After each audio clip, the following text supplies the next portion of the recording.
Enero de 2026 será el punto de partida de una separación radical.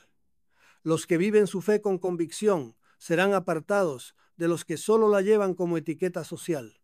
Y esto no será por milagros ni castigos, sino por presión real, por decisiones concretas, por ambientes que dejarán de tolerar lo superficial. La profecía dice que viene una criba, una especie de filtro espiritual que pondrá en evidencia quién está realmente del lado de Cristo y quién solo lo decía. No es un juicio final, no es un castigo de fuego, es algo mucho más cotidiano. Situaciones donde la fe va a costar algo. Y en esas situaciones, los que solo creían por rutina empezarán a desaparecer del mapa. Amigos míos, esto es muy serio, porque llevamos décadas construyendo un cristianismo cómodo, decorativo, lleno de frases bonitas pero vacío por dentro, y esa estructura no aguanta ni el más mínimo temblor. En cuanto la sociedad apriete, en cuanto la opinión pública apunte, el cristiano de fachada empezará a callarse, a camuflarse, a justificar su silencio. ¿Y cómo será esa criba? No vendrá con rayos ni señales apocalípticas. Vendrá en forma de decisiones. Hablas o te callas. Te mantienes firme o cedes para no molestar. Defiendes lo que crees o lo adaptas para encajar. Será en tu trabajo, en tu familia, en tu grupo de amigos, en lo que publicas y en lo que ya no te atreves a decir. Esto no lo encontrará usted en los libros oficiales, pero lo repito, la fe cultural va a colapsar y lo que quede en pie será lo auténtico, porque cuando ser creyente ya no sea lo habitual, solo seguirán los que de verdad están dispuestos a sostener su fe cuando les quite algo. Y esa será la gran diferencia. La fe sin precio desaparece cuando llegue el momento de pagar. La tibieza espiritual, esa mezcla de religión con comodidad, será lo primero en caer. El mensaje es claro. El que no está preparado para perder algo por Cristo, no está preparado para seguirle. Así de sencillo. ¿Y sabe cuál es el problema? Que muchos ni siquiera se ven a sí mismos como tibios. Creen que están bien porque no hacen nada malo, pero eso es el engaño. No se trata de no hacer el mal, sino de vivir con decisión. La neutralidad será vista como traición. La pasividad ya no valdrá, porque en estos tiempos no tomar partido es tomar el partido del mundo. Y no nos engañemos, no hablamos de heroicidades, hablamos de cosas tan simples como que ya no podrás reírte de ciertos chistes, no podrás participar en ciertos ambientes sin ser señalado, no podrás callarte ciertas verdades sin sentirte traidor a tu conciencia.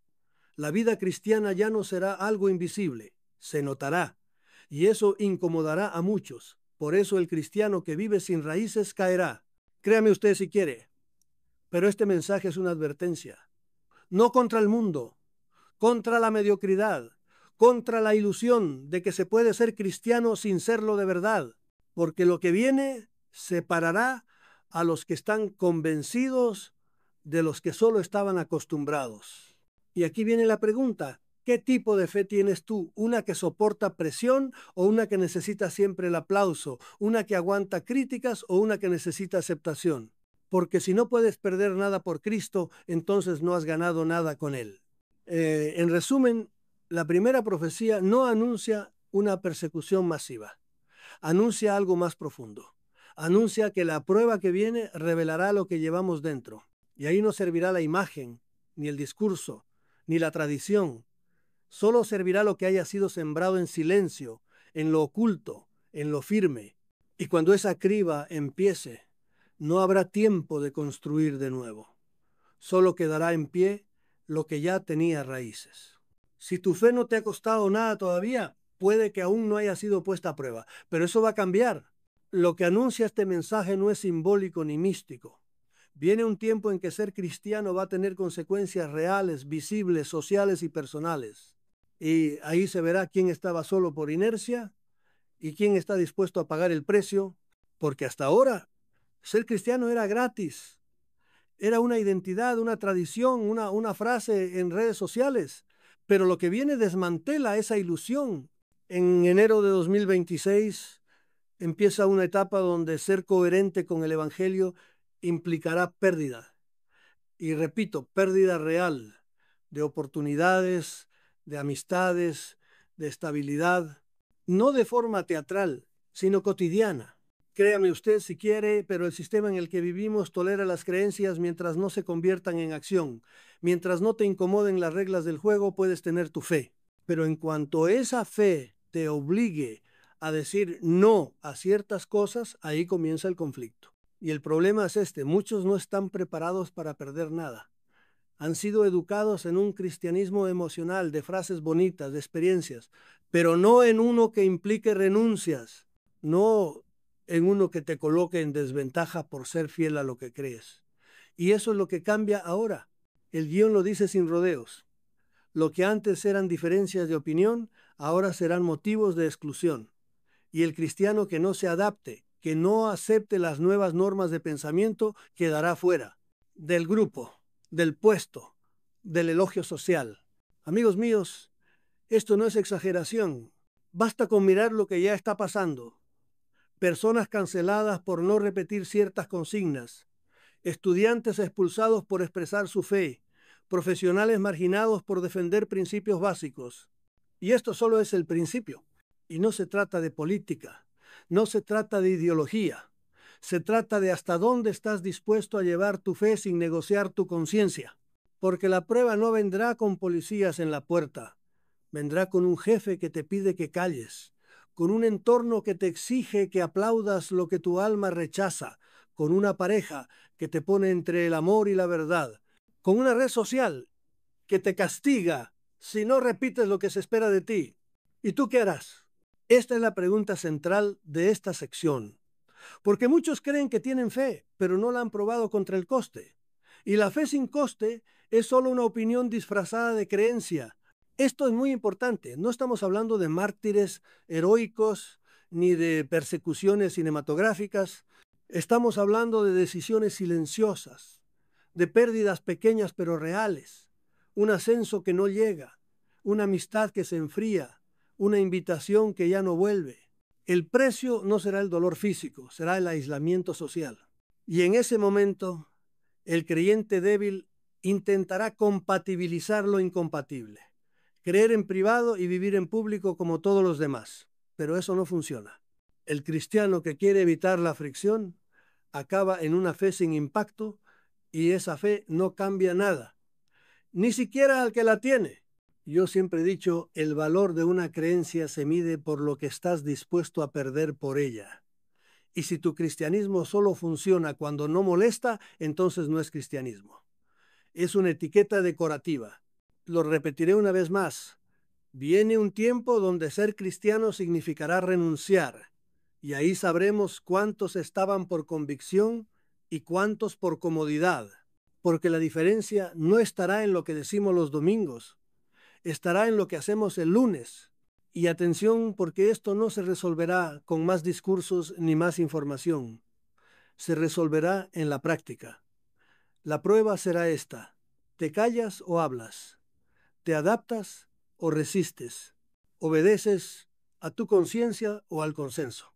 ¿Y tú qué perderías si mañana tuvieras que elegir entre ser fiel a Cristo o mantener tu lugar en el mundo? Esa es la pregunta que define tu fe. Todo lo demás son adornos. Aquí está una de las consecuencias más difíciles de aceptar, pero más reales de todas. La verdadera prueba no será pública, será privada, no será política, será familiar. Porque cuando una fe empieza a tomarse en serio, lo primero que se resiente es la casa. Y esto no es teoría, es patrón. Siempre ha sido así. Las grandes crisis espirituales no dividen países primero, dividen familias. Y el mensaje que analizamos lo deja muy claro. Cuando el compromiso se vuelve radical, ya no hay espacio para silencios cómodos ni para equilibrios hipócritas. La verdad entra y rompe. Piénselo usted. ¿Dónde se dan las primeras tensiones cuando alguien cambia de vida? En casa. Cuando uno se aleja del pecado, los que aún lo disfrutan lo toman como una amenaza. Cuando uno deja atrás el sistema, los que siguen dentro lo sienten como una crítica personal. Y esto es algo que la religión institucional suele pasar por alto. El despertar de uno muchas veces provoca el rechazo de los más cercanos. No por maldad, sino por incomodidad. Porque la coherencia siempre es un espejo. y hay muchos que no quieren verse reflejados. Créame usted si quiere, pero si su fe no ha generado conflicto en su entorno cercano, tal vez no la ha expresado del todo, porque una fe auténtica no se acomoda a todo lo que la rodea. Tarde o temprano, choca. Y aquí viene lo realmente difícil. El conflicto no vendrá de enemigos, vendrá de los que más amas. Padres, hermanos, amigos de toda la vida. No por persecución abierta, sino por presión emocional. Te estás volviendo raro, antes eras más normal, estás exagerando. Este tipo de frases no son agresivas, pero son poderosas, porque vienen con amor envenenado, con afecto condicionado. Y aquí muchos ceden, porque duele más decepcionar a los tuyos que a los de fuera, pero es ahí donde se mide la fidelidad real. Esto no lo encontrará usted en los libros oficiales, pero lo sabe cualquiera que haya intentado vivir una vida espiritual profunda en un entorno tibio. La primera batalla no es con el mundo, es con tu entorno, porque la conversión personal siempre es una amenaza para el statu quo doméstico. Y no se trata de volverse fanático ni de crear divisiones artificiales, todo lo contrario. Pero cuando uno empieza a vivir con otros valores, las conversaciones cambian, los hábitos cambian, las prioridades cambian y eso inevitablemente produce fricción. ¿Y qué hacemos con eso? El mensaje no propone cortar lazos, ni vivir en guerra con los nuestros, pero sí deja claro algo. La fidelidad a Cristo puede implicar vivir en tensión, y esa tensión hay que asumirla. No como un fracaso, sino como un resultado inevitable. Jesús lo dijo y no lo escondió. Habrá hogares divididos, no por odio, sino por decisión. No por peleas, sino por caminos distintos. El que decide caminar en luz inevitablemente deja a algunos atrás, al menos por un tiempo. Esto es muy importante. El amor cristiano no significa aceptar todo para no incomodar a nadie. Significa amar con verdad, con firmeza, con ejemplo, y a veces eso duele, porque los vínculos afectivos no siempre resisten la presión de la coherencia espiritual. Yo siempre he dicho, la fe no rompe familias. Lo que la rompe es la mentira, la apariencia. El todo está bien cuando no lo está. Y lo que viene en 2026 va a remover esas mentiras. Ya no se podrá mantener una convivencia basada en la neutralidad. Y aquí la pregunta es simple pero decisiva. ¿Estás dispuesto a sufrir por ser fiel incluso frente a los tuyos? ¿Estás dispuesto a quedarte solo si es necesario? Porque en el camino de la verdad, a veces los que más amas son los primeros en darte la espalda. Esto que voy a decir ahora puede molestar a algunos, pero es necesario. Hay cristianos que están más preocupados por no incomodar a sus padres que por obedecer a Dios. Más interesados en que los amigos no los juzguen que en ser coherentes con su fe. Y eso no aguanta la prueba que viene.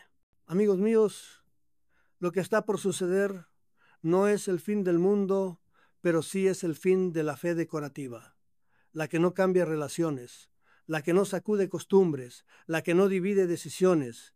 Y quien quiera seguir a Cristo deberá pasar por esta prueba, la verdad o la paz aparente. ¿Y usted qué elegiría? Prepárese para una paradoja, porque mientras muchos adultos se enfrían en la fe, el mensaje que tenemos entre manos lanza una bomba inesperada.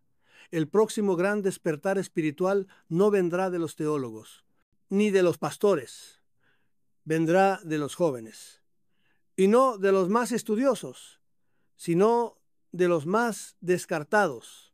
Créame usted si quiere, pero lo que está por estallar es una generación que parecía perdida. Y no hablamos de emoción superficial, ni de fuegos artificiales religiosos. Lo que este mensaje anuncia es un movimiento juvenil auténtico, sólido, contracultural y radical. Esto no es una tontería, porque si hay algo que nadie espera hoy en día, es que los jóvenes, esos mismos que muchos dan por irrecuperables, adictos a pantallas, sumergidos en nihilismo, sin fe ni esperanza, sean los que enciendan una llama que arrase con la mediocridad espiritual del sistema. Piénselo usted, en un mundo que los trata como consumidores, el hecho de que algunos empiecen a vivir como discípulos auténticos, eso sí que es subversivo, porque el sistema no teme a los religiosos adultos, ya los tiene domesticados, pero sí teme a los jóvenes que despiertan, Porque cuando un joven se convierte de verdad, no lo hace a medias. Esto es muy importante. Esto es muy importante. No hablamos de grupos de jóvenes haciendo actividades ni de conciertos cristianos con luces y pantallas. Hablamos de vidas transformadas desde dentro. Jóvenes que se hartan del vacío y deciden buscar la verdad. Jóvenes que se cansan de las redes, del ruido, del todo vale y se lanzan a vivir con propósito, con sacrificio y con fuego. Y aquí viene lo realmente sorprendente. Ese despertar no será organizado por la iglesia, no será fruto de un plan pastoral, no saldrá de una oficina episcopal ni de un congreso juvenil. Según el mensaje, este fuego nacerá desde abajo, desde dentro, desde el dolor.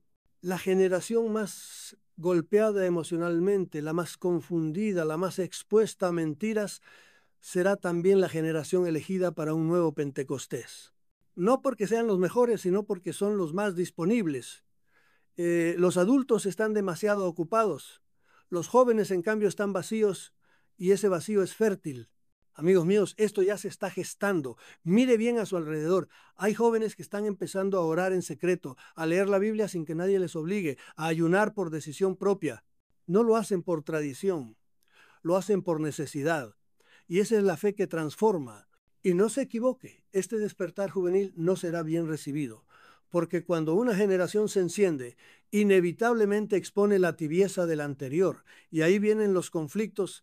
Las iglesias cómodas no sabrán qué hacer con jóvenes que predican con el ejemplo, que viven lo que dicen, que cuestionan lo establecido. Esto es muy importante.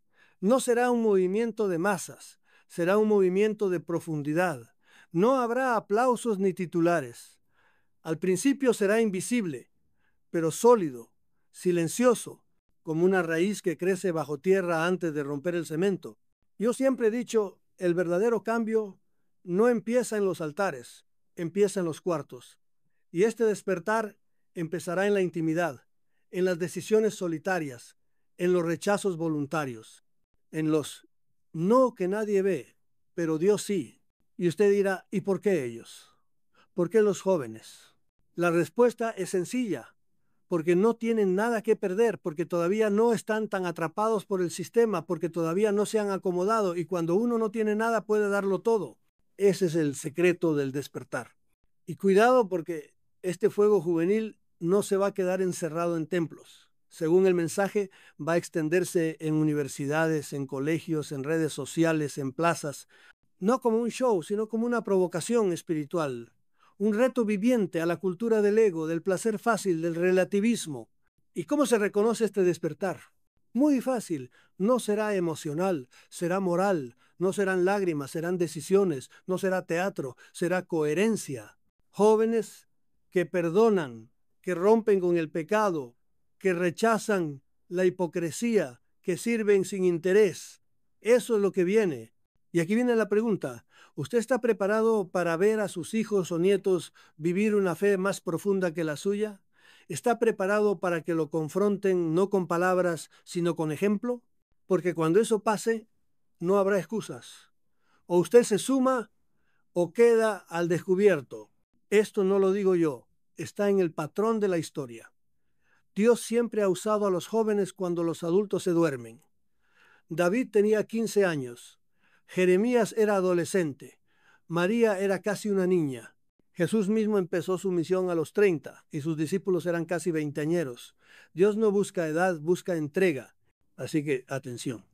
Si tiene usted un hijo, una hija, un nieto, un alumno, escuche bien, es posible que en él o ella esté naciendo el fuego que derrumbará las estructuras muertas de la fe cómoda. Y si eso ocurre, no lo apague, no lo controle, no lo domestique, acompáñelo, abrácelo, protéjalo, porque lo que viene, lo que está por estallar es un avivamiento juvenil que puede cambiarlo todo y usted decidirá si lo observa desde la barrera o si se deja contagiar. Y aquí es donde estalla el conflicto, porque si ese despertar juvenil ocurre como ya está ocurriendo, el primer gran enemigo no será el mundo, será la propia iglesia. Créame usted si quiere, pero los primeros en oponerse a una fe auténtica no suelen ser los ateos, son los religiosos que ya se acomodaron. Y eso es exactamente lo que este mensaje advierte. Los jóvenes encendidos van a enfrentarse a una estructura dormida. No nos engañemos.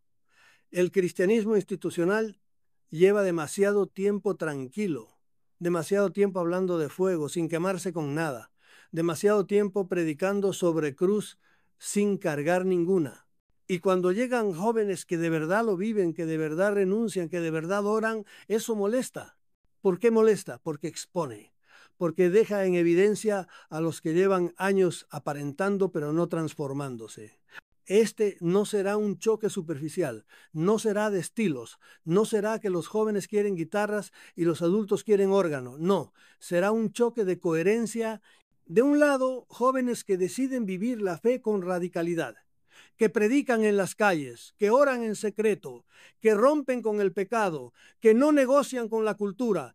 Del otro, adultos que repiten fórmulas, que defienden estructuras que no han cambiado en 20 años, pero se sienten con autoridad.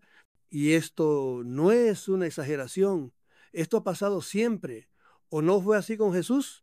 Cuando Jesús empezó a predicar con 30 años, los que más lo atacaron no fueron los paganos, fueron los religiosos, los que conocían la ley, los que sabían la escritura, los que tenían los templos, las sinagogas, los ritos, pero no tenían fuego. Y lo mismo ocurrirá ahora. Las iglesias que no despierten, las comunidades que se aferren al confort, serán zarandeadas por la fe viva de una juventud que ya no acepta jugar a la religión. Yo siempre he dicho, la fe verdadera incomoda, y no por agresiva, sino por auténtica. La coherencia duele cuando uno vive en contradicción. Y eso es lo que va a pasar. Una generación que vivirá tan en serio el Evangelio que obligará a todos a elegir. Y aquí viene algo fuerte. Algunos de esos jóvenes serán expulsados, no por blasfemos, sino por insistir en vivir lo que la Biblia dice, no por rebeldes, sino por pedir integridad. Y los expulsarán los mismos que se llenan la boca de amor y unidad, siempre que nadie les cuestione el estilo de vida cómodo. ¿Le parece duro? Pues lo es, pero es real. El cristianismo light, el de sofá, el que bendice sin corregir, el que canta pero no se transforma, ese cristianismo no puede soportar una fe viva, porque la fe viva incomoda al espectador. Y eso es lo que esta profecía anticipa, un choque entre lo que parece y lo que es, entre la tradición vacía y la autenticidad desafiante, entre el sistema religioso y el soplo del espíritu. Amigos míos, esto no será bonito, será tenso, pero también será necesario, porque cuando una iglesia se enfrenta al fuego, solo queda lo que no puede ser quemado, solo queda la verdad. Y cuidado, este no es un llamado a la división, sino a la purificación. No se trata de jóvenes contra adultos, se trata de espíritu contra estructura. Se trata de una generación que no puede seguir esperando que la fe le llegue organizada, embalada, programada. La va a buscar, la va a vivir, la va a anunciar. ¿Y qué hará la iglesia institucional ante eso? Tiene dos opciones: o se defiende o se convierte, o se encierra en sus ritos o se abre a la vida del Espíritu, o expulsa a los nuevos profetas o se arrodilla con ellos. ¿Y usted de qué lado está? Porque este no será un conflicto lejano, será en su parroquia, en su grupo, en su casa. Será cuando un joven diga, yo no quiero más lo mismo, yo quiero a Cristo de verdad. Y si usted no está preparado, ese joven lo va a incomodar, no con palabras, sino con vida. Lo repetiré una vez más. El verdadero cristiano no es el que más habla de Dios, sino el que más se parece a Él. Y cuando la juventud lo entienda, el sistema entero va a crujir. Esto no lo encontrará usted en los libros oficiales, pero es lo que viene. Y si no lo frenan, va a incendiar todo lo que sea cartón pintado, porque cuando la fe viva entra, lo muerto no resiste. Y ahora hablemos de algo que sí que va a doler, no en el alma, sino en el bolsillo, porque lo que este mensaje plantea es muy claro. Se viene una sacudida económica que no será solo una crisis más de esas que los políticos y los bancos maquillan con eufemismos como recesión técnica o ajuste del mercado. No, amigos míos, lo que se avecina es mucho más profundo, es una fractura, una grieta que va a poner al descubierto no solo el estado de las finanzas mundiales, sino el estado del corazón humano. Y eso es lo verdaderamente inquietante. Créame usted si quiere, pero cuando se cae el dinero, se cae la máscara, porque el dinero no es solo billetes, no es solo tarjetas, no son solo cuentas. El dinero es, para la mayoría de las personas, la base de su identidad, su estabilidad, su seguridad, su autoestima, su brújula. ¿Y qué pasa cuando eso se tambalea? Pues pasa lo que ya hemos visto antes en la historia: pánico, caos, violencia, desesperación y revelación, porque ahí es cuando se ve quién es quién. Cuando se rompe el sistema, aparece el alma de la gente. Esta profecía, que apunta a un colapso económico importante en 2026, no habla simplemente de números en rojo o de inflación, habla de algo más grave: un desmoronamiento de la confianza colectiva. Y eso, amigos míos, es lo que realmente sostiene la economía. No las monedas, no los mercados. Lo que sostiene todo esto es la ilusión de que mañana todo seguirá igual. Y cuando esa ilusión se rompe, no hay plan de contingencia que aguante. ¿Y por qué esta crisis importa tanto en un mensaje espiritual? Porque sencillamente nada revela más la verdadera fe de una persona que lo que hace cuando todo lo material desaparece. Usted puede orar, cantar, predicar, hablar de amor y de esperanza, pero si al primer susto económico pierde los nervios, el sueño y la fe, entonces, ¿dónde estaba su confianza? ¿En Dios? ¿O en su cuenta bancaria? No nos engañemos. Vivimos en una sociedad que ha hecho del dinero un dios. Se adora el crecimiento, se idolatra la riqueza, se mide el valor humano en función de la capacidad de consumo. Y eso no lo digo yo, lo demuestra cada decisión que se toma en este mundo. ¿Quién tiene voz? El que tiene dinero. ¿Quién tiene poder? El que financia. ¿Quién manda? El que compra. ¿Quién desaparece? El que no produce. Esta es la lógica brutal en la que estamos sumergidos, y esta es la lógica que, según este mensaje, va a colapsar estrepitosamente, y cuando eso pase, muchos se quedarán desnudos, no físicamente, sino existencialmente, porque toda su identidad estaba construida sobre arena, sobre propiedades, inversiones, planes de pensiones, seguros, y cuando todo eso se derrumbe, porque se va a derrumbar, se verá quién tenía alma y quién tenía solo saldo, porque hay una diferencia muy grande entre tener dinero y tener valor interior. Lo repetiré una vez más. La economía mundial no está enferma, está podrida. Es un sistema que funciona solo mientras la ilusión se mantenga. Pero en el momento en que la desconfianza entra, el castillo de naipes cae. Y ahí no valdrán discursos, no bastará con cambiar de gobierno o imprimir más billetes. Lo que se va a desatar es un reajuste moral, más que financiero, una limpieza profunda, donde se verá si el ser humano todavía es capaz de vivir sin venderse por un poco de seguridad. Y aquí viene lo realmente importante, porque el mensaje no solo habla de colapso, habla de contraste. Dice que mientras el mundo se hunde en la desesperación, los hijos de Dios vivirán de forma distinta. No porque tengan más dinero, sino porque tienen otra fuente. No dependen del Banco Central, dependen del Creador. Y esto, aunque suene religioso, es profundamente real. Porque el que vive con principios, con austeridad. Amigos míos, ahora vamos a hablar de algo mucho más profundo que la economía. Porque cuando se anuncia una crisis financiera como la que plantea este mensaje, no se está hablando solo de bancos, mercados o monedas. Se está hablando de un problema espiritual de primer orden, la idolatría del dinero. Y eso sí que es un veneno silencioso, porque a diferencia de otros ídolos, este no se presenta como algo ajeno o maligno. No, el dinero se presenta como tu amigo, tu protector, tu salvador, y esa es precisamente la trampa. Lo que este mensaje dice, y con mucha razón, es que el colapso económico que se avecina no es simplemente un castigo, es un espejo, una forma brutal pero necesaria de mostrarnos en qué hemos puesto realmente nuestra confianza, porque usted puede ir a misa todos los domingos, puede rezar, puede hablar de Dios, Pero si lo que le da seguridad es el saldo en su cuenta, si su paz depende del precio de la gasolina o de lo que diga el mercado, entonces, perdóneme que se lo diga, pero su Dios no es Dios, es el dinero. Y esto no lo encontrará usted en los libros oficiales, ni se lo dirán en los anuncios de televisión, porque toda la estructura del mundo moderno está montada sobre una gran mentira, que el dinero es neutral. No lo es. El dinero tiene personalidad, tiene poder, tiene efectos espirituales. Por eso Cristo no dijo cuidado con el dinero. Dijo algo mucho más radical. No se puede servir a Dios y al dinero. No se puede. No es que sea difícil, es que es imposible, o una cosa o la otra. Y lo repetiré una vez más. Esto no es un sermón, es un diagnóstico, porque estamos en una cultura que vive para producir, para consumir y para acumular.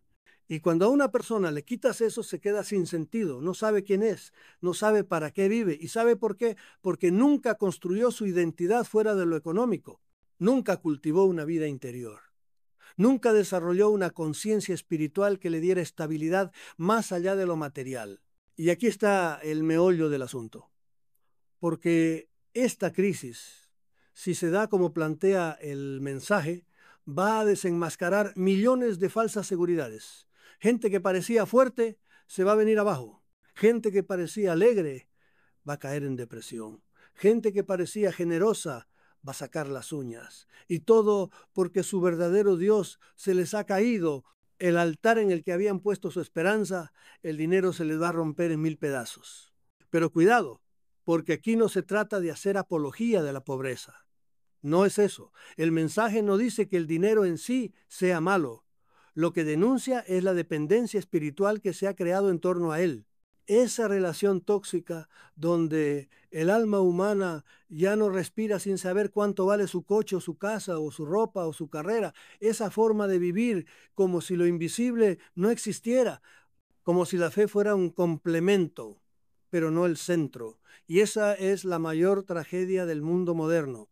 Yo siempre he dicho, el verdadero problema no es que el mundo tenga dinero, es que el dinero tiene al mundo, lo domina, lo guía, lo manipula.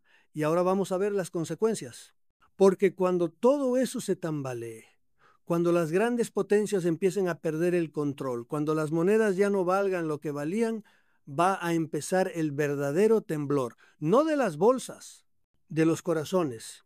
Y aquí viene una pregunta que cada uno debe hacerse en serio. Si mañana lo pierdes todo, ¿qué te queda? No hable de teorías, hablemos de lo esencial. Si desaparece el sueldo, el seguro, la propiedad, ¿quién es usted? ¿Qué fuerza tiene? ¿Qué paz le queda?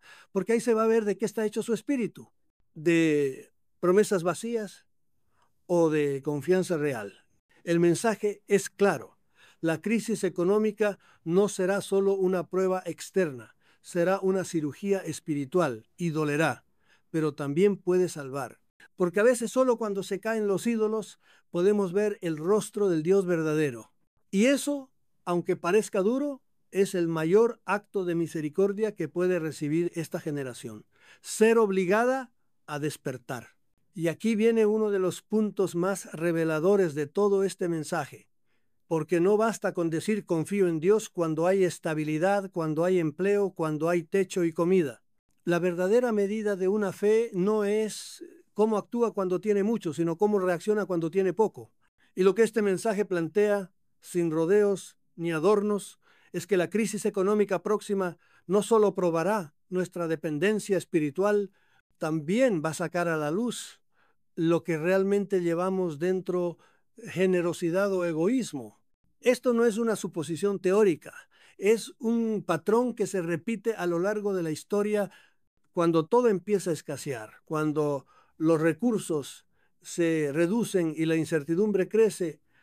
Hay dos tipos de personas: las que se encierran, acumulan, se aíslan y piensan únicamente en su supervivencia, y las que se abren, comparten lo poco que tienen, piensan en los demás y se convierten en un refugio humano en medio de la tormenta. Esa es la división más clara y más importante que puede surgir en medio de una crisis, entre los que piensan como el mundo les ha enseñado y los que actúan según los principios del reino de Dios. Porque, amigos míos, si hay algo que esta generación ha olvidado, es que la generosidad no se mide por la abundancia, sino por la intención. No es difícil dar cuando te sobra. Lo verdaderamente revolucionario es compartir cuando apenas tienes. Y eso, según este mensaje profético, es lo que va a ocurrir muy pronto. Millones de personas enfrentadas a una escasez real, enfrentadas a decisiones concretas, y entonces veremos qué tipo de fe tenían o si simplemente estaban jugando a ser buenos. No nos engañemos. La sociedad moderna ha cultivado durante décadas una lógica perversa. Primero tú, luego tú, y después tú otra vez. Nos han entrenado para acumular, proteger, controlar y sospechar. Pero la lógica del Evangelio es otra, completamente opuesta. Primero el otro, primero el que sufre, primero el que no tiene nada. Y si no entendemos esto antes de que llegue el momento, cuando la crisis estalle, nos va a arrastrar igual que a todos los demás, porque no estaremos preparados por dentro, aunque tengamos almacenes llenos de víveres. Y aquí hay una idea que puede doler, pero hay que decirla con claridad. Esta crisis será una lupa, una revelación interna, porque una persona en escasez no cambia, simplemente se muestra. No es que se vuelva egoísta de repente, es que ya lo era, pero lo tenía maquillado. No es que se vuelva insensible de golpe, es que nunca cultivó una compasión real. Por eso, este mensaje no propone una preparación solo logística o financiera, propone un examen moral. ¿Qué vas a hacer cuando solo tengas una porción de arroz? ¿Qué vas a hacer cuando veas a otro con hambre y sepas que no tienes mucho más que él? Y esto no es un romanticismo barato. No se trata de idealizar el sufrimiento, se trata de elegir quién queremos ser en medio de él. Porque si lo único que nos queda cuando todo cae es nuestro instinto de autopreservación, entonces habremos perdido algo mucho más grave que el dinero, habremos perdido el alma. Hay ejemplos históricos que confirman esto. En tiempos de guerra, de hambruna, de colapso, siempre hubo personas que en medio del caos se convirtieron en pequeños focos de luz. Gente que sin tener nada ofrecía cobijo, comida, esperanza. Esa gente no improvisó, esa gente ya tenía algo dentro. Y eso es lo que debemos preguntarnos ahora antes de que llegue el golpe. ¿Qué tenemos dentro? Porque créame usted si quiere, pero lo que viene no se va a resolver con información ni con estrategias, se va a resolver con carácter. Y el carácter no se forma en el momento del pánico, se forma antes, en los pequeños actos, en las decisiones cotidianas, en la forma en que miramos al que sufre. Por eso el mensaje es tan directo. Si no aprendes a compartir ahora, cuando llegue la crisis no lo harás tampoco. Y para terminar, una última idea. Esta crisis también será una oportunidad, porque cuando el mundo se cierre, los que se abran brillarán como nunca.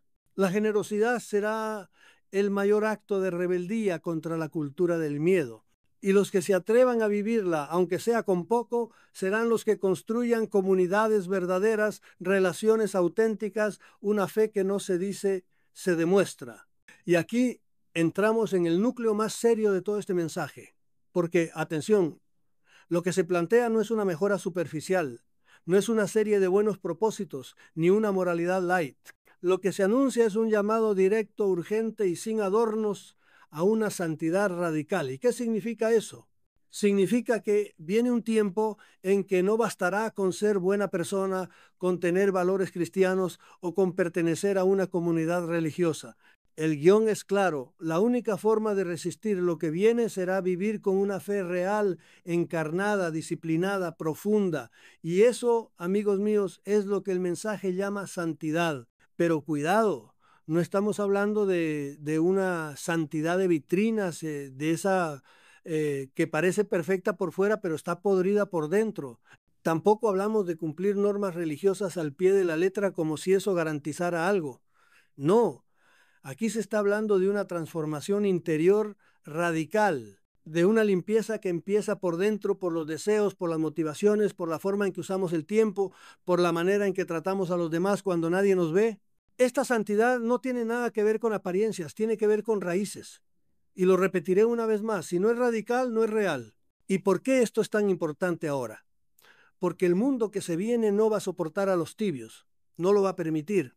No va a haber espacio para los que intentan vivir entre dos aguas, un pie en la fe, otro en el mundo. Esa forma de vida se va a derrumbar. Y no porque alguien lo imponga desde fuera, sino porque las circunstancias van a empujar a cada persona a definirse. a vivir con una coherencia brutal o a caer en el autoengaño. Y aquí es donde el mensaje empieza a cortar profundo, porque santidad radical implica decisiones concretas. Implica, por ejemplo, apagar la pantalla cuando sabes que te estás contaminando. Implica cortar una relación si sabes que te arrastra al oscuro. Implica ordenar tus horarios, limpiar tu lenguaje, revisar tus pensamientos, filtrar lo que escuchas, dejar de justificar lo que ya sabes que te está matando por dentro. Y esto, claro, no suena bonito, no vende, pero es lo que puede sostener tu alma en tiempos donde todo lo demás se va a caer. Lo interesante es que esta santidad no se presenta como una carga. Al contrario, se presenta como una liberación, porque lo que el mensaje deja ver es que muchos están presos sin saberlo, presos de adicciones suaves, de dependencias emocionales, de hábitos autodestructivos, de pensamientos impuros que ya se normalizaron. Y cuando llega una crisis real, toda esa basura no solo no ayuda, sino que se vuelve una cadena al cuello. Por eso se insiste tanto. Ahora es el momento de limpiarse. Ahora es el momento de simplificar, de cortar con todo lo que nos suma, de elegir lo esencial. Y algo muy revelador.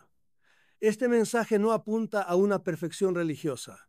No te está diciendo que nunca te equivoques o que seas intachable. Lo que está diciendo es que vivas con una dirección clara, que se note hacia dónde vas, que se vea que eliges cuando nadie te ve, que haya una disciplina, una coherencia, una claridad en tu vida espiritual que no dependa del entorno, porque si tu fe solo funciona cuando todo está bien, no es fe, es decoración. Ahora bien, esta santidad radical también implica entrenamiento. No se improvisa, no surge de la emoción ni de un momento de inspiración, se forma con práctica, como un atleta espiritual que sabe que se está preparando para algo grande. Oración diaria, silencio interior, control de impulsos, revisión continua de vida, lectura constante de las escrituras, conexión con otros que también quieren vivir a fondo. No es magia, es hábito. Y por eso este mensaje no es para oírlo y olvidarlo, es para anotarlo y vivirlo. Y por último, algo que debe quedar muy claro. Esta santidad es incómoda, pero es poderosa. Es lo único que el sistema no puede imitar. Es lo único que el enemigo no puede manipular. Es lo único que el mundo no puede destruir. Una persona que vive en santidad real es intocable espiritualmente. Puede perderlo todo por fuera y seguir en pie por dentro. Puede enfrentarse a cualquier oscuridad sin corromperse. Puede vivir en medio del caos sin contaminarse. Y eso, amigos míos, es lo que hará la diferencia cuando llegue enero de 2026. No lo que tengas, sino lo que eres. Lo que este mensaje señala sin rodeos es una verdad que muchos no quieren escuchar. La fe cómoda, la fe de sofá, la fe decorativa, está en crisis terminal. Y no porque lo diga un profeta moderno, sino porque las circunstancias que vienen no van a tolerar ese tipo de religiosidad superficial. ¿Y qué es ese cristianismo de sofá? Es esa forma de creer que no cambia nada, que no molesta a nadie, que no toca tus hábitos, ni tu bolsillo, ni tus decisiones. Es esa religión de consumo pasiva que solo se activa cuando hay problema o se busca consuelo. Y amigos míos, eso no va a sobrevivir a lo que viene. Esta sección del mensaje lanza una acusación clara. Hemos construido una fe que entretiene, no una fe que transforma. Gente que escucha mensajes bonitos, que comparte frases inspiradoras, que se emociona con música religiosa, pero que no tiene una vida interior sólida, ni decisiones coherentes, ni una disciplina espiritual real. Es la religión de las pantallas, muchos videos, muchos amén, pero poca profundidad. Es la religión que se alimenta de estímulo emocional, pero no soporta el silencio, ni la contradicción, ni el dolor. Y aquí viene una advertencia seria. Cuando la vida te aprieta, ese tipo de fe no sirve, no te sostiene, no tiene raíces, es como una casa montada sobre cartón. Parece completa, parece ordenada, pero basta una sacudida real, una pérdida, una crisis, una persecución para que todo se venga abajo. Y eso es lo que el mensaje insiste en que viene. Una presión que no permitirá más máscaras. Una prueba que dejará a la vista lo que hay en el fondo de cada corazón. Y lo que se va a revelar en muchos casos será una fe decorativa que no transforma a nadie. El cristianismo de sofá se reconoce por ciertos síntomas. El primero, la doble vida. Gente que en público se muestra religiosa, pero en privado vive igual que el resto del mundo. El segundo, las excusas constantes. Siempre hay un motivo para no orar, para no cambiar, para no corregir lo que ya se sabe que está mal. El tercero, la falta de disciplina, una espiritualidad que depende del ánimo, de la comodidad, del entorno. Y el cuarto, quizás el más triste, la total falta de fruto. Una vida que no impacta, que no inspira, que no incomoda al mal, que no transforma a nadie a su alrededor. Y cuidado, que esto no se dice para juzgar ni para aplastar. Esto se dice para despertar, porque lo que viene no se arregla con buena voluntad ni con discursos bonitos. Se necesita estructura interior. Y esa estructura no se construye con emoción. Se construye con verdad, con renuncia, con humildad, con entrenamiento. El mensaje no ataca al cristiano débil, ataca al cristiano acomodado, al que se conformó con lo mínimo, al que dejó de crecer hace años y ahora se limita a repetir fórmulas vacías. ¿Y qué propone el mensaje como alternativa? Algo muy simple, pero muy exigente: coherencia.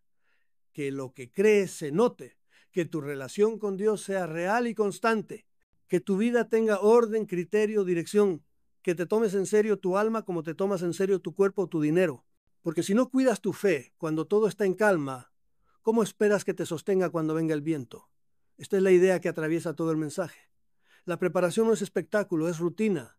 No es algo llamativo, es algo silencioso, pero es lo único que te puede sostener. Y es aquí donde el mensaje se vuelve profundamente personal. No es una crítica a los demás, es una llamada a revisarte tú, porque todos, absolutamente todos, tenemos algo de ese cristianismo de sofá. Todos hemos caído en la comodidad, en la rutina, en el autoengaño, pero ahora, con lo que se avecina, no hay más espacio para seguir durmiendo. O despiertas o te arrastran. Lo repetiré una vez más, no porque sea bonito, sino porque es urgente. Si tu fe no te transforma, no te va a salvar. Y si tu espiritualidad solo te acompaña en lo superficial, no va a resistir lo profundo. El sofá es cómodo, sí, pero no está hecho para las tormentas. Y lo que viene va a moverse todo. Amigos míos, la mayoría de la gente no está mal porque haya perdido la fe, está mal porque ha perdido el foco. Y eso es todavía más grave. El problema central hoy no es que la gente no crea en Dios, es que vive en tal estado de distracción permanente, de saturación de estímulos, de dependencia de lo externo, que ya no tiene espacio interior para creer en nada con profundidad. Y esto, aunque no lo parezca, es uno de los pilares del mensaje. El ruido es el enemigo invisible de la vida espiritual. Vivimos en una época donde todo compite por tu atención. Notificaciones, videos, mensajes, titulares, opiniones. Todo exige una reacción rápida, una emoción superficial, una postura inmediata. Pero ¿sabe usted lo que no se puede hacer en medio del ruido? Escuchar. Y si no escucha, ¿cómo espera oír la voz de Dios? Aquí no se trata de misticismo, se trata de psicología básica. Una mente saturada no puede reflexionar, no puede decidir con claridad, no puede diferenciar lo verdadero de lo falso. Y este es el verdadero peligro. Una generación sin criterio. Gente que cree lo último que escuchó, que se guía por emociones volátiles, que cambia de convicciones según lo que ve en su pantalla. No hay profundidad, no hay raíces, no hay orden interno. Y el resultado es un cristianismo sin dirección, sin fuerza, sin capacidad de resistencia. Porque cuidado, una persona que no cultiva el silencio interior está expuesta a cualquier manipulación, a cualquier moda, a cualquier pánico. Esto no lo encontrará usted en los libros oficiales, pero es evidente para cualquiera que observe con atención. La espiritualidad necesita espacio, necesita pausa, necesita vacío, necesita silencio. Y lo que hemos creado es una cultura que hace todo lo posible para evitar eso, porque en el silencio aparecen las preguntas verdaderas. ¿Cómo estás viviendo? ¿A qué le estás dedicando tu vida? ¿Qué te sostiene cuando todo lo demás falla? Y esas preguntas no se responden con memes ni con vídeos virales, se responden con presencia interior, con lucidez, con verdad. Y aquí viene el mensaje con toda su fuerza. Lo que se viene no se enfrenta con información, se enfrenta con formación, formación de criterio, de carácter, de conciencia. Si no tienes un marco interior sólido, lo externo te va a arrastrar. Y lo más trágico es que ni siquiera lo vas a notar. Vas a creer que eliges, pero en realidad estarás reaccionando. Vas a creer que piensas, pero en realidad estarás repitiendo. Vas a creer que crees, pero en realidad estarás actuando por inercia. Por eso, el mensaje insiste tanto en volver a lo esencial. Y no lo dice como quien da consejos de autoayuda, sino como quien ve venir una tormenta y te señala que el único refugio real está dentro de ti, dentro de tu conciencia, dentro de tu relación con Dios. Pero eso no se construye en 2 días. Eso se cultiva con práctica, con hábitos, con decisiones constantes de apagar el ruido y encender el alma. Ahora bien, no nos engañemos, esto no es fácil, porque el ruido es adictivo, nos da la ilusión de compañía, la ilusión de control, la ilusión de novedad, pero todo eso es humo. Y el precio que se paga por vivir en el ruido es altísimo. Ansiedad, dispersión, superficialidad, incapacidad de amar en serio, de pensar en serio, de vivir en serio. Y eso en tiempos normales ya es un problema, pero en tiempos de prueba es un desastre. Así que escuche bien. Si usted quiere prepararse para lo que viene, no comience por leer más noticias ni por buscar más videos. Comience por hacer silencio, por observar su vida, por recuperar el control de su atención. Porque si no puede gobernar su mente, alguien más lo hará, y ese alguien no será Dios. La fe firme necesita una mente clara, y una mente clara necesita espacio. Si quiere que su vida tenga dirección, corte el ruido. No todo el tiempo, no todo de golpe, pero cada día, aunque sea unos minutos, cree ese vacío sagrado donde la verdad pueda hablarle, porque sin criterio todo lo demás se desmorona. Y este es el punto clave. El gran ataque que viene no será solo material ni espiritual, será psicológico, será contra su capacidad de pensar. Y si no se entrena, no tendrá defensa. Amigos míos, si usted se queda con las fechas, con los nombres, con los detalles, se va a perder lo más importante del mensaje, porque lo esencial no es lo que viene de fuera, sino lo que eso revela de dentro. El gran secreto de este mensaje profético no está en predecir lo que ocurrirá, sino en mostrar para qué ocurre. Y la respuesta es clara. Todo lo que viene, cada uno de los 4 eventos anunciados, son pruebas diseñadas para revelar la verdad interior de cada persona. Créame usted si quiere, pero esta es la clave que lo cambia todo. No se trata de catástrofes, se trata de espejos, pruebas que no vienen a destruirte, sino a mostrarte, a dejar en evidencia lo que realmente hay en tu corazón, en tu fe, en tu conciencia, porque cualquiera puede parecer espiritual cuando todo va bien, pero cuando llega la presión, la escasez, el conflicto, la soledad, ahí aparece la verdad. No lo que decías, no lo que mostrabas, lo que realmente eras. Y aquí está el patrón común de todas las profecías. La prueba como revelación. La criba de los tibios revela si tu fe era fachada o convicción. El despertar juvenil revela qué tan dispuesta está tu generación a renunciar al mundo. La crisis económica revela si tu seguridad estaba en Dios o en tu cuenta bancaria.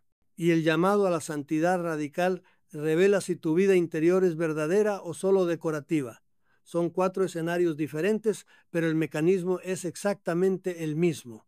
Esto no es una teoría bonita. Esto es lo que ha pasado siempre en la historia espiritual de la humanidad. El desierto revela al pueblo de Israel. La persecución revela a los primeros cristianos. La prueba revela al discípulo verdadero. Y hoy, nos guste o no, estamos entrando en una etapa donde esa dinámica va a volver con fuerza, porque la espiritualidad no se mide en tiempos de calma, se mide en tiempos de crisis.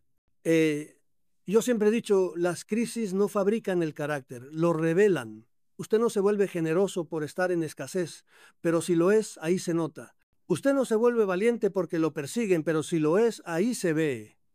Usted no se convierte en creyente porque todo se derrumba, pero si su fe era real, resistirá. Y si no, bueno, ahí está la criba. Pero cuidado, esto no es para asustarse, esto es para prepararse. porque la prueba que viene es oportunidad, no condena. Dios no prueba para aplastar, prueba para purificar, para que el oro salga del fuego más limpio, más fuerte, más valioso. Y eso no se logra con discursos ni con apariencias. Se logra enfrentando la vida con verdad. Y la verdad a veces duele, pero siempre libera. Por eso este mensaje no viene con frases dulces ni promesas fáciles. Viene con advertencias serias, porque lo que está en juego no es tu comodidad, es tu alma, y eso merece ser tomado en serio. Porque lo que la prueba va a sacar de ti depende de lo que hayas sembrado antes. Si sembraste oración, saldrá fe. Si sembraste egoísmo, saldrá miedo. Si sembraste verdad, saldrá luz. Pero si sembraste apariencia, lo que saldrá será vacío. Así que la pregunta no es qué va a pasar en 2026. La verdadera pregunta es qué va a pasar contigo cuando eso suceda. ¿Cómo vas a reaccionar cuando llegue el conflicto, el rechazo, la escasez, la incomodidad? Porque eso no se puede improvisar. La reacción automática revela el entrenamiento previo. Y si no te has entrenado en la verdad, la prueba no te va a dar tiempo para ensayar. Ahora bien, lo repetiré una vez más. Esto no es para meter miedo. Esto es para despertar conciencia, para que no te agarren dormido, para que entiendas que lo importante no es el evento externo, sino la respuesta interna. Y esa respuesta solo la puedes preparar ahora, en el secreto, en la honestidad, en la coherencia diaria. Porque cuando llegue la tormenta, será demasiado tarde para construir la casa. Solo quedará comprobar si la construiste sobre la roca o sobre la arena. Amigos míos, esto que voy a decir ahora puede parecer obvio, pero no lo es. Si este mensaje profético tiene algo de cierto, la preparación no puede ser teórica. No basta con entenderlo, hay que actuar. Y lo interesante es que el guión no propone escapismos, ni refugios apocalípticos, ni histerias colectivas. No propone miedo, propone hábitos, cambios reales, profundos y visibles en la vida diaria. Porque lo que viene no se enfrenta con emociones ni con supersticiones. Se enfrenta con una vida interior bien trabajada. Por eso, lo primero que pide este mensaje es una preparación espiritual. ¿Y qué significa eso? Significa, ante todo, recuperar la oración de verdad. No oraciones mecánicas, no fórmulas repetidas como papagayos. No, hablamos de una vida de conexión diaria, viva, sincera con Dios. Una oración que forme carácter, que te vacíe del ruido del mundo y te llene de discernimiento. Porque cuando venga la tormenta, la única voz que podrá guiarte será esa que aprendiste a escuchar en el silencio. Segundo, lectura. Y aquí no hablamos de leer por leer. Hablamos de sumergirte en la palabra como si tu vida dependiera de ello, porque depende. La Biblia no es un adorno religioso, es un manual de supervivencia espiritual. Ahí está el alimento. Ahí está la verdad que necesitas para resistir la mentira que viene. Y si no te acostumbras ahora a buscar respuestas allí, te aseguro que no las vas a encontrar cuando el mundo empiece a gritar. Tercero, ayuno. Sí, lo dije, ayuno. Pero no como ritual sin sentido, sino como disciplina que libera. El ayuno no es un castigo, es una reeducación del deseo. Es entrenar tu cuerpo a obedecer al espíritu. Y eso en tiempos de crisis será clave, porque el que no tiene dominio propio termina dominado por el miedo, por el hambre, por la ansiedad, por la tentación.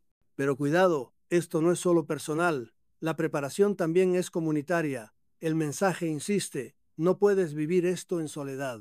No puedes enfrentar lo que viene sin una comunidad firme, coherente, despierta, y eso no siempre será tu iglesia de toda la vida. A veces será un pequeño grupo, una amistad leal, una familia que ora junta. Lo importante es rodearte de personas que te edifiquen, no que te adormezcan, porque en tiempos de confusión la lucidez se contagia y la necedad también. Y aquí viene algo crucial, preparación mental. No hablamos de acumular datos ni de obsesionarse con teorías, hablamos de no dejar que el pánico gobierne tu mente, porque vendrá información falsa, rumores, manipulación emocional, y si no entrenas tu discernimiento serás pasto del caos. El guión no llama a huir del mundo, llama a permanecer lúcido en medio del ruido, a pensar por ti mismo, a cuestionar lo que ves, a no reaccionar con miedo, sino con claridad y Finalmente, sí hay un nivel material, pero no como lo venden los fanáticos. No hablamos de construir búnkers ni de vivir en paranoia. Hablamos de orden, de prudencia, de no depender de un sistema que ya está fallando, de no gastar más de lo que tienes, de simplificar tu vida, de saber vivir con poco.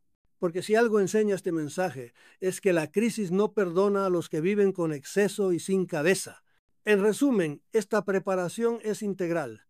No es espiritualismo vacío, no es estrategia mundana, es vida coherente, oración, lectura, ayuno, comunidad, claridad mental y austeridad. Y todo esto no se improvisa, se empieza ahora, porque cuando llegue el día difícil, lo único que te sostendrá es lo que ya hayas construido, no los videos, no las emociones, no las frases bonitas, solo lo que se ha vuelto parte de ti, tu carácter, tu fe, tu disciplina.